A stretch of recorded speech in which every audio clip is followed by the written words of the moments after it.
వీడు ఫోన్ చేస్తున్నాడేంటి ఇప్పుడు? ఏమైంది? అక్కడే ఆగిపోయావు? మీరు పదండి, నేను వస్తాను. కేక్ కట్ చేయడానికి ఇప్పటికీ ఆలస్యమైంది. త్వరగా వచ్చే.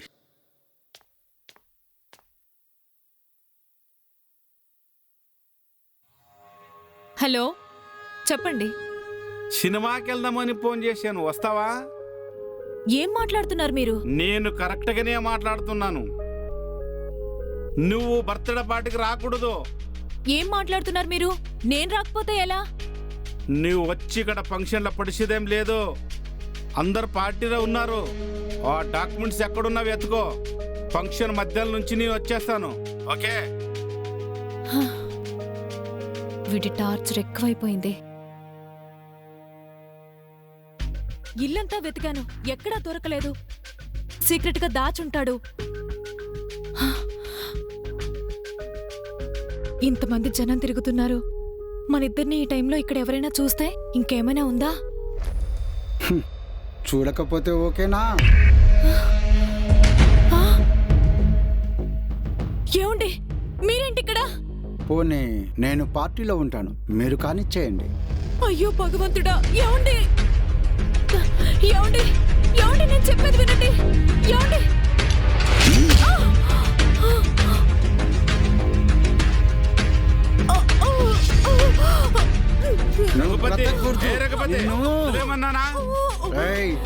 నన్నే పేరు పెట్టి పిలిచేంత వాడివయ్యావురా నీ అబ్బా. వద్దండి. నా చేతులు నీ అబ్బా. లేరా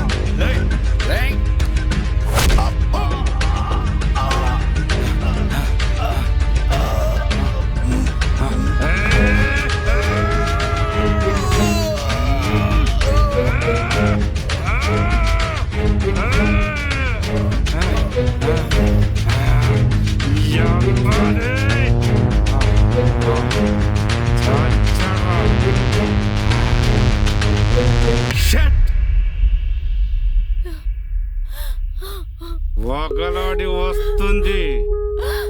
నీచుడా! ఏమండి ఏమండి ఏమండి, ఈ యాంగిల్ కూడా ఉంది నీలో. రంగనాచి, వాడు చచ్చిపోయాడు. ఒరే నీచుడా! నువ్వు మనిషివా రాక్షసుడివా? ఏముండని చిన్న నాటకం అని తీసుకొచ్చి నన్ను అడ్డు పెట్టుకునే ఆస్తి కోసం హత్యలు చేస్తున్నావా? ఛీ! ఉండు,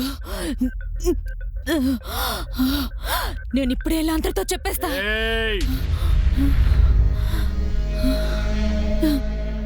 ఏమని చెప్తావు? ఎవరితో చెప్తావు? ఈ నాటకం నీ దగ్గర నుంచే మొదలైంది. హలో, చెప్పు. సాక్ష్యం నేను పలుకుతా. వచ్చింది నాటకం ఆడడానికి, నటించు. ఒకలాడి ఏడు పాప, సెంటిమెంట్ వర్కౌట్ చేయకు. ఏడ్చింది చాలు, ఇక్కడి నుంచి వెళ్ళిపో, లేకుంటే అత్తే నీ మీదకి వస్తుంది. నీ ఒకలాడి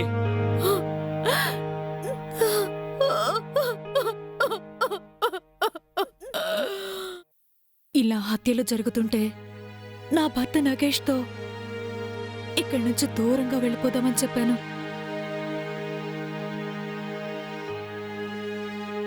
తను కూడా సరే వెళ్ళిపోదామని ఒకరోజు నైట్ నా దగ్గరికి వచ్చాడు. ఆ రోజు నేను బయటకు వచ్చి చూస్తే మీ గదిలో లైట్లు వెలుగుతున్నాయి.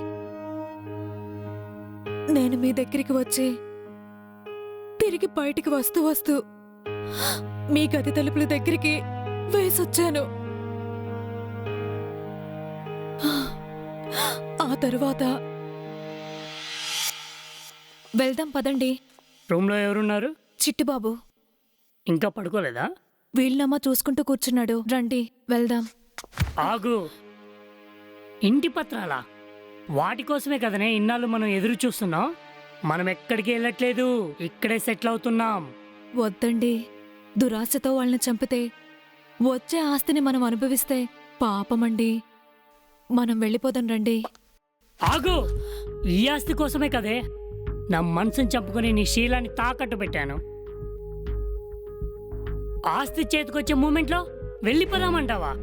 వద్దండి, ప్లీజ్ అండి, నా మాట వినండి. అయితే తిరగ.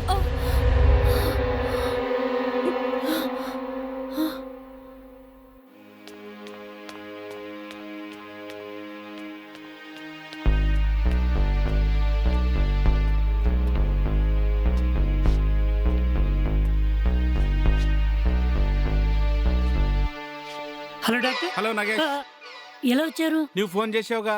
ఇంత స్పీడ్గానా? ఈ ఆస్తి మీద విపరీతమైన ప్రేమ పెరిగిపోయిందిరా. ఈ టైంలో ఫోన్ చేసావంటే వీలునామని చేతికి చిక్కించుకునే ఉంటావు. ఎక్కడా? ఆ గదిలో. దాచిపెట్టావా? లేదు లేదు, చిట్టిబాబు దాన్ని చూస్తున్నాడంట సార్. నువ్వు చూసావా? ఇంద్రజ చూసొచ్చి చెప్పింది సార్. అయితే పద పద. ఆ.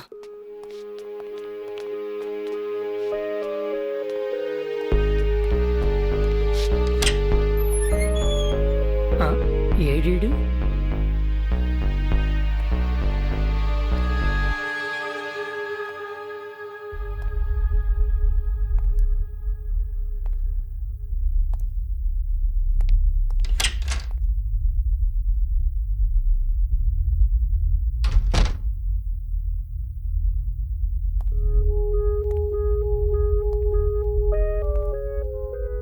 ఎవరు లేరు కదరా? ఇప్పుడే చూసొచ్చి చెప్పింది సార్. ఏయ్, నాతో గేమ్ ఆడుతున్నారా? గేమ్ కాదండి, నిజంగానే ఈ రూమ్లో ఉన్నాడు. ఆహా, మరి కనిపించడే? రేయ్, వీలునామా మీకు దొరుకుంటుంది. ఆస్తి మొత్తం దొబ్బేయాలని ప్లానింగ్ చేస్తున్నారా? రేపటిలోగా వీలునామా నా చేతిలో ఉండలేదో నీ చెయ్యి తీరా, నా చెయ్యి లేస్తుంది. ఏం కూర్చోరా.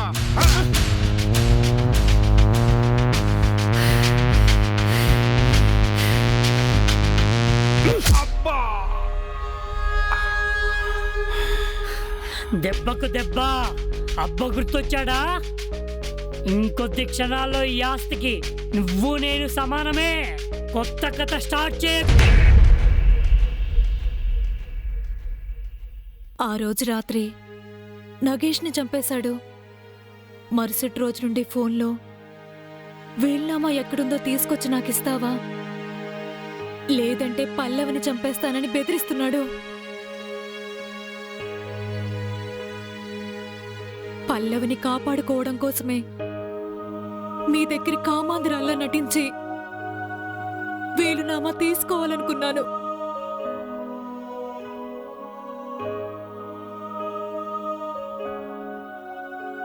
కానీ కథ అడ్డం తిరిగింది. ఇప్పుడు మీ ముందిలా దోషులా నించున్నా నా వంతు చేసిన పాపానికి మీరు ఏ శిక్ష వేసినా భరిస్తాను.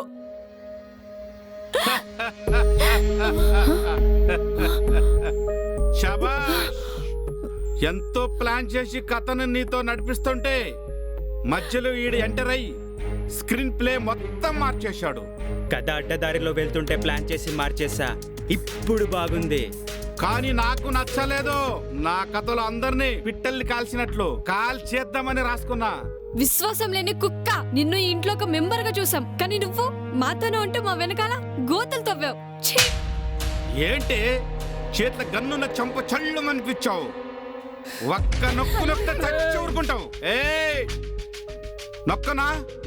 ఏయ్, అమ్మాయిని అడ్డం పెట్టుకుని ఆడింగిలా మాట్లాడడం కాదురా. ఆ నొక్కేదేదో నన్ను పట్టుకుని నొక్కి చూడు. నీ గన్లో దమ్మెంతుందో తెలుస్తుంది. అబ్బచ్చా, నిన్ను పట్టుకోనే నొక్కలా? ఇక్కడి నుంచి నొక్కలేనా? నీచుడా, వాళ్ళని వదిలేరా.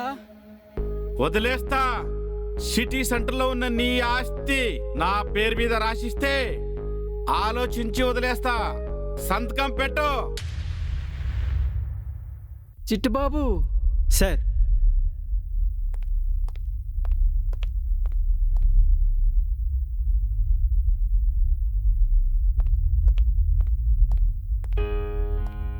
రేయ్ ఇదిగోరా, నా కొడుకు ఈవిడి పెళ్లి చేసుకోక ముందు సిటీలో ఉన్న ఆస్తిలో 2 ఎకరాల స్థలాన్ని నీ పేరు మీద రిజిస్ట్రేషన్ చేయించాడు.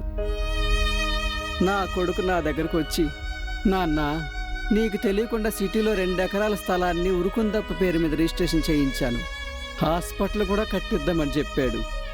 అలా నాతో చెప్పినప్పుడు నేను గర్వంగా ఫీల్ అయ్యాను. నా కొడుకు నాకంటే గొప్ప మనసు ఉన్నాడని ఆనంద బాష్పాలతో నా కళ్ళు నిండిపోయాయి.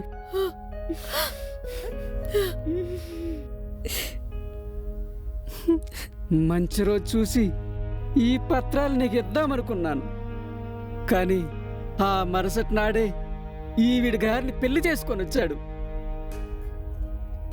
మా మధ్య కొన్ని రోజులు మాటలు నడవక ఆ దేవుడు చేసిన మంచికేనేమో నన్ను అనారోగ్యం పాలు చేశాడు.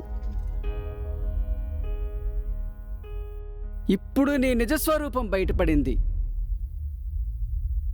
ఈ చేతులకు ఇవ్వడమే తెలుసు, తిరిగి తీసుకోవడం తెలీదురా.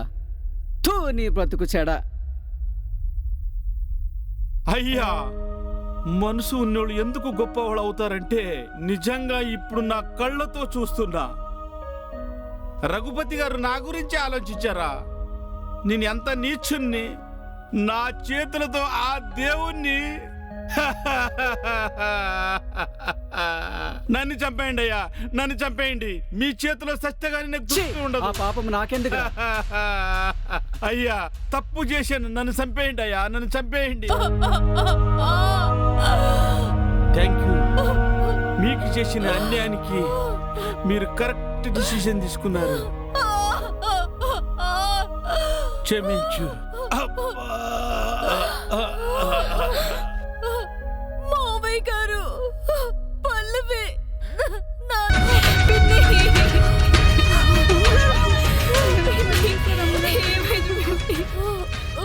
ఎంత పని చేసావు పిన్ని? పిన్ని అయ్యో, నేను ఎవరో తెలిసిన తర్వాత కూడా బ్రతుకుంటే ఈ కుటుంబ గౌరవం తలదించుకుంటుందమ్మా.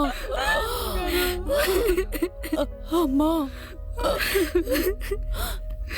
ఈ ఇంట్లో ప్రేమ నేను పొందలేకపోయాను పిన్ని. మళ్ళీ చల్లంటూ ఉంటే పిన్ని నీ కడుపున పుట్టాలనుంది.